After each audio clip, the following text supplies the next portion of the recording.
আসসালামু আলাইকুম। বাংলা সংবাদে সবাইকে স্বাগত জানাচ্ছি। আমি চিন্তিয়া হক। শুরুতেই সংবাদ শিরোনাম। সুষ্ঠু নির্বাচন দিলে বোঝা যাবে বিএনপি কতটা জনপ্রিয়, বলছেন রিজভী। এদিকে পিআর পদ্ধতিতে নির্বাচন হলে একক কর্তৃত্ব থাকবে না, বলছেন গোলাম পরোয়ার। জানাবো বর্তমান পরিস্থিতিতে নির্বাচনের দাবি ধোঁকাবাজি, বলছেন নাহিদ ইসলাম। এবং সর্বশেষ জানাবো টেলিকম খাত প্রসঙ্গে মির্জা ফখরুল, একতরফা নীতিমালা প্রণয়ন সমীচীন হবে না।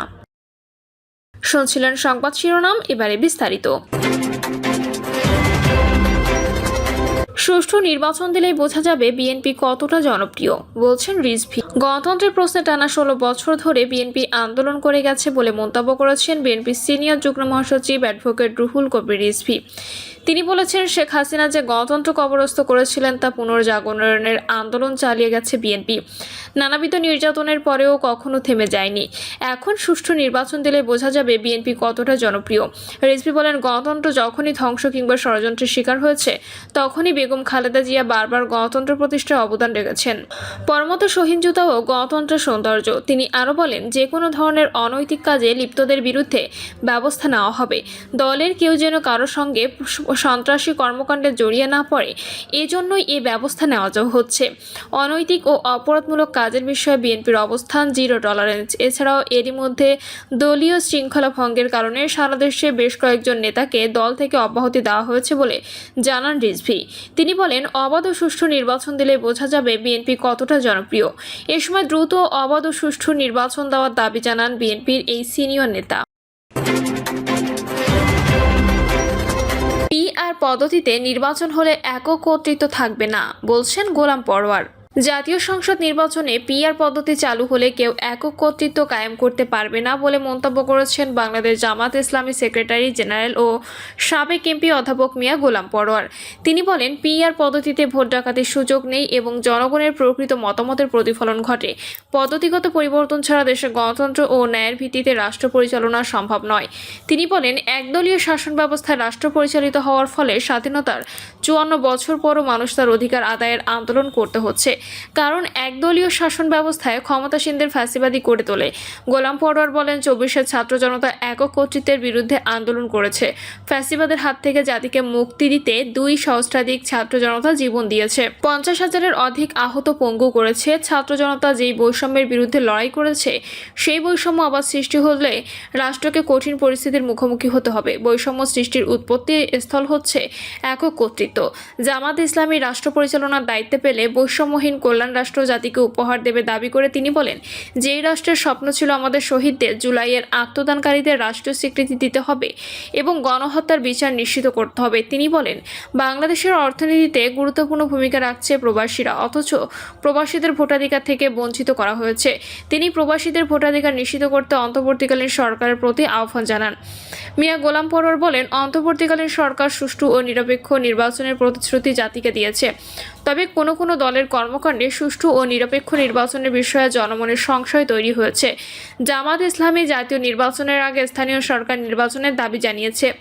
স্থানীয় সরকার নির্বাচন আগে হলে একদিকে সরকার ও নির্বাচন কমিশনের সক্ষমতার প্রমাণ হবে, অপরদিকে জনপ্রতিনিধিত্ববিহীন স্থানীয় সরকার ব্যবস্থার দুর্ভোগ লাঘব হবে। সিটি কর্পোরেশন, পৌরসভা, ইউনিয়ন পরিষদের জনপ্রতিনিধি না থাকায় স্থানীয় সরকারের সকল ক্ষমতা ডিসি ইউএনওদের হাতে, ফলে জনগণকে আমলাদের কাছে গিয়ে দাঁড়াতে হয়। জনপ্রতিনিধি না থাকা সুযোগে স্থানীয় সরকারের সব স্তর চলছে দুর্নীতির মহোৎসব। তাই জামাত ইসলামী রাষ্ট্রের মৌলিক সংস্কার, গণহত্যার বিচারের পাশাপাশি স্থানীয় সরকার নির্বাচন সম্পন্ন করে পিআর পদ্ধতিতে জাতীয় সংসদ নির্বাচনের দাবি জানিয়ে আসছে। তিনি বলেন, এই দাবি জামাত ইসলামীর একার নয়, এই দাবি দেশের সংখ্যাগরিষ্ঠ রাজনৈতিক দলের ও সর্বস্তরের জনগণের। জাতীয় ঐক্যমত্য তৈরির পেছনে কঠিন ষড়যন্ত্র চলছে দাবি করে মিয়া গোলাম পরোয়ার বলেন, রাষ্ট্র সংস্কারের জন্য এবং জাতীয় ঐক্যমত্য তৈরি করতে অন্তর্বর্তীকালীন সরকার যে উদ্যোগ গ্রহণ করেছে, সেই উদ্যোগে দেশের অধিকাংশ রাজনৈতিক দল একমত হয়ে সমর্থন জানালেও একটি দল বিপক্ষে অবস্থান নিচ্ছে, ফলে জাতীয় ঐক্যমত্য সৃষ্টিতে বাধা সৃষ্টি হচ্ছে। তিনি নিজের ও দলীয় স্বার্থ পরিহার করে জাতীয় স্বার্থে ত্যাগ স্বীকার করতে রাজনৈতিক দলগুলোর প্রতি আহ্বান জানান। জামাত ইসলামী সহকারী সেক্রেটারি মাওলানা রফিকুল ইসলাম খান বলেন, জুলাই গণঅভ্যুত্থানের শহীদদের পরিবারকে উপযুক্ত সম্মানই দিতে হবে। আহত পঙ্গুত্ব বরণকারীদের পুনর্বাসনের ব্যবস্থা করতে হবে, কারণ রাজনৈতিক দলগুলো ফ্যাসিবাদ মুক্ত করার আন্দোলন করে সফল না হলেও ছাত্র জনতা ফ্যাসিবাদের হাত থেকে জাতিকে মুক্ত করেছে। অথচ এখন কেউ কেউ লম্বা লম্বা কথা বলে, যারা আন্দোলনের কথা শুনলেই ফোন বন্ধ করে রাখত। তিনি আরও বলেন, জামায়াত জাতীয় নির্বাচনের আগে স্থানীয় সরকার নির্বাচন চায়, কারণ দলীয় সরকারের অধীনে কখনো কোনো নির্বাচন নিরপেক্ষ সুষ্ঠু হয়নি। তাই জাতীয় সংসদ নির্বাচনের মতো স্থানীয় সরকার নির্বাচনও নির্দলীয় নিরপেক্ষ সরকারের অধীনে হতে হবে। বর্তমান পরিস্থিতিতে নির্বাচনের দাবি ধোঁকাবাজি, বলছেন নাহিদ ইসলাম। জাতীয় নাগরিক পার্টির আহ্বায়ক নাহিদ ইসলাম বলেছেন, গণ অভ্যুত্থানের পর আমরা অনেক কিছু আশা করেছিলাম, আমাদের সব আশা পূরণ হয়নি। আমাদের সব দাবি পূরণ হলে আমাদের রাজনৈতিক দল গঠনের প্রয়োজন হতো না। 1 বছর হলেও কোনো দাবি পূরণ করা হচ্ছে না। এই পরিস্থিতিতে নির্বাচনের দাবিকে ধোঁকাবাজি উল্লেখ করে তিনি বলেন, কেবল নির্বাচন করে আমাদের সামনে একটি মূলা ঝুলানো হচ্ছে। আমরা এই ধরনের কোনো ধোঁকাবাজিতে বিশ্বাস করব না। আমরা অবশ্যই নির্বাচন চাই। আমরা নির্বাচিত সরকার চাই, তবে শেখ হাসিনা সহ তার দোসরদের বিচারের আওতায় আনতে হবে। নাহিদ বলেন, মৌলিক সংস্কারের মাধ্যমে নির্বাচনে যেতে হবে। এজন্য একটি নতুন সংবিধান লাগবে। বর্তমান সংবিধানকে আওয়ামী লীগের সংবিধান ও মুজিববাদের সংবিধান উল্লেখ করে তিনি বলেন, এই সংবিধানকে ছুঁড়ে ফেলে দিতে হবে। নতুন রাজনৈতিক শক্তি এনসিপির উত্থান ঠেকাতে হামলার মাধ্যমে ষড়যন্ত্র চলছে বলে মন্তব্য করেছেন নাহিদ ইসলাম। তিনি বলেন, আমরা এখনও এটাই মনে করি, আমাদের এই লড়াই চালিয়ে যেতে হবে। আমরা এখনও দেখছি এই অভ্যুত্থানের আগেই সেই পুরনো সিস্টেম, পুরনো কালচার, পুরনো নিয়মকানুনে চলার ও ফেরত যাওয়ার একটা চেষ্টা চলছে। নাহিদ আরও বলেন, 24-এর গণ অভ্যুত্থান যারা সফল করেছে তারা এখনও জাগ্রত আছে এবং রাজপথে আছে।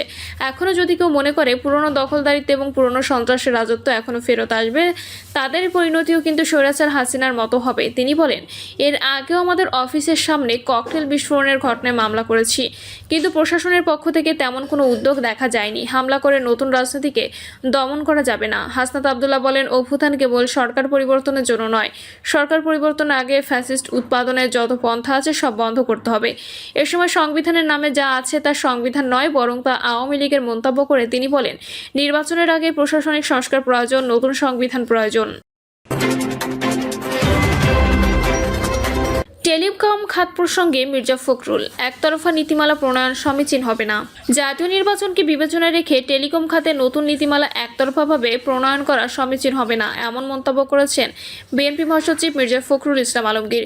নতুন নীতিমালার বিষয়ে উদ্বেগ প্রকাশ করে সরকারের প্রতি আহ্বান জানিয়ে তিনি বলেন, এই গুরুত্বপূর্ণ নীতি বাস্তবায়নের আগে তারা যেন পূর্ণাঙ্গ আর্থিক ও সামাজিক প্রভাব বিশ্লেষণ এবং সংশ্লিষ্ট সব পক্ষের সঙ্গে অংশগ্রহণমূলক আলোচনা করার পর নীতিমালা চূড়ান্ত করেন। এ ধরনের জাতীয় পর্যায়ে টেলিকম নীতি প্রণয়নে অবশ্যই সতর্কতা, স্বচ্ছতা, অংশগ্রহণ নিশ্চিত করে নিতে হবে। সামনে জাতীয় নির্বাচন থাকায় তাড়াহুড়ো করে সিদ্ধান্ত নেওয়া উচিত নয়।